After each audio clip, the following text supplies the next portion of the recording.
देश और दुनिया में गीता के प्रचार प्रसार के लिए हरियाणा सरकार की तरफ से लगातार प्रयास किए जा रहे हैं और एक तरफ जहां कुरुक्षेत्र में बड़े स्तर पर गीता जयंती मनाई जा रही है, तो हर जिले में 2 दिवसीय गीता जयंती मनाई जा रही है। आज आखिरी दिन है और आप चूँकि गीता जयंती के साथ साथ में जो सरकार की जो नीतियाँ हैं उनके प्रचार प्रसार का भी प्रबंध किया गया है। आप तमाम जो स्टॉल यहाँ देख रहे हैं विभागों की अलग अलग, इसके जरिए आम आदमी तक इनका लाभ कैसे पहुँचे इसकी जानकारी भी यहाँ दी जा रही है। चूँकि आज आखिरी दिन है और ऐसे में जो विधायक हैं नैनपाल रावत पृथला विधानसभा से, वो खुद यहाँ पहुँचे हैं बतौर मुख्य अतिथि। बात कर लेते हैं सर, गीता के प्रचार प्रसार के लिए पूरे विश्व में इसको ले जाने की कोशिश हरियाणा सरकार की कैसे देख रहे हैं?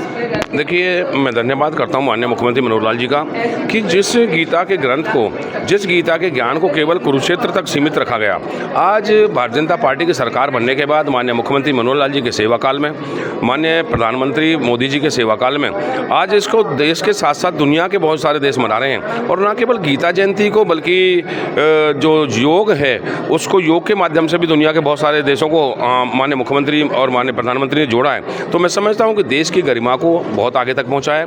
और जहाँ तक गीता के ज्ञान की बात है, धर्म का, कर्म का, चरित्र का, इन सब चीज़ों का ज्ञान हमें गीता से मिलता है। और गीता कोई एक सिंपल ग्रंथ नहीं है, ये एक ज्ञान का सागर है और ज्ञान के सागर के साथ साथ व्यक्ति का पूरा व्यक्तित्व इस पर निर्भर करता है। तो माननीय मुख्यमंत्री मनोहर लाल जी का तहे दिल से धन्यवाद करते हैं कि जिस विषय को कोई नहीं जानता था आज दुनिया के देशों से जान रहे हैं, तो ये इसका श्रेय सारा माननीय मुख्यमंत्री महोदय को जाता है। गृह मंत्री अमित शाह कल कुरुक्षेत्र में थे, उनकी तरफ से एक बात कही गई कि अगर विश्व में गीता का प्रचार हो और विश्व पूरा अगर गीता को समझता हो, उसके बाद में जो देशों के बीच में लड़ाई हैं वो रुक सकती हैं, इससे एक माध्यम गीता बन सकती है। देखिए, निश्चित तौर पर गीता में एक एक अध्याय में हमारी जो आध्यात्मिक बातें छुपी हुई हैं वो आसानी से किसी के ग्रंथ में दुनिया के किसी देश में नहीं है। उसी का कारण है कि आज फॉरेन कंट्रीज़ भी हमारे साथ जुड़ रही हैं। मैंने योग के माध्यम से बताया, आज 120 देशों ने हमारे साथ योग किया है। इससे पहले योग को कोई अपने देश में नहीं जानता था, आज दुनिया के देश इसके साथ जुड़ रहे हैं। तो मैं समझता हूँ कि इंफ्रास्ट्रक्चर को खड़ा करने के साथ साथ माननीय मोदी जी ने, माननीय मनोहर लाल जी ने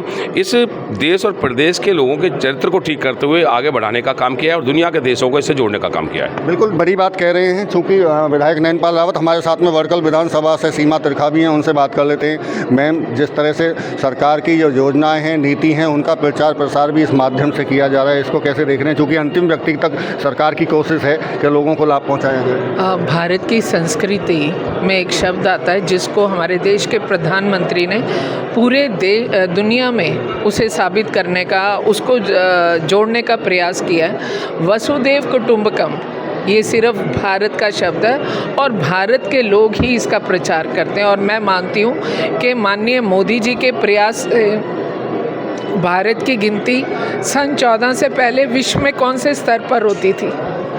अगर आज हम कहें कि देश दुनिया में कहीं कोई दिक्कत आती है तो दूसरे देश के प्रधानमंत्री भी भारत की ओर देखते हैं। तो ये जो है, ये सिर्फ इस नाते से मैं मानती हूँ कि हमारी जो भारत की धरोहर है, दरअसल जो भारत की संस्कृति है, यदि वो देश में जो लोग नेतृत्व कर रहे हैं, चाहे वो केंद्रीय स्तर पे हैं या राज्य स्तर पे हैं, यदि उनमें थोड़ा सा संस्कृति का भाव, मैं अभी पूरी की बात ही नहीं करती हूँ, और स्पिरिचुअलिज्म हो, तो वो इंसानियत को पहुंचाने का काम करता है और देश की नहीं दुनिया की सीमाओं को मिलाने का काम करता है। अच्छा, दुनिया की सीमाओं को मिलाने का काम करती है, सीमा त्रिखा इस बात को कह रही है, लेकिन एक सवाल और भी है, 1 मिनट एक साथ गीता पाठ, इसका कितना बड़ा मैसेज पूरे विश्व को?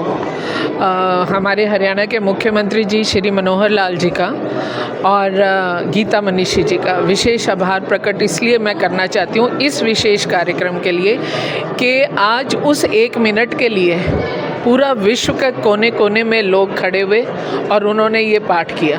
तो आप अगर इस माध्यम से देखेंगे तो हमारे देश की, हमारे कुरुक्षेत्र की 5000 वर्ष पहले जो गीता की पंक्तियाँ गाई गई, आज पूरा विश्व गा रहा है। और उसमें कोई एज बार नहीं है, कोई रिलीजन बार नहीं है, कोई कंट्री बार नहीं है, लेकिन एक जो उसमें चीज़ निकल करके आती है वो आती है मानवता, कर्म, और उसके बाद में नतीजों को सोचना नहीं है, जो नतीजा मिले उसे भोगना और संघर्ष के लिए तैयार रहना। निश्चित तौर से बड़ी बात कह रही है, क्योंकि गीता के प्रचार प्रसार के लिए जिस तरह से सरकार काम कर रही है और इसे पूरे न केवल देश में बल्कि दूसरे देशों तक पहुंचाने का जो काम किया जा रहा है, उसके पीछे मकसद यही है कि गीता को लोग समझें और उस पर अमल करें। फरीदाबाद से देवेंद्र कौशिक, इंडिया न्यूज़।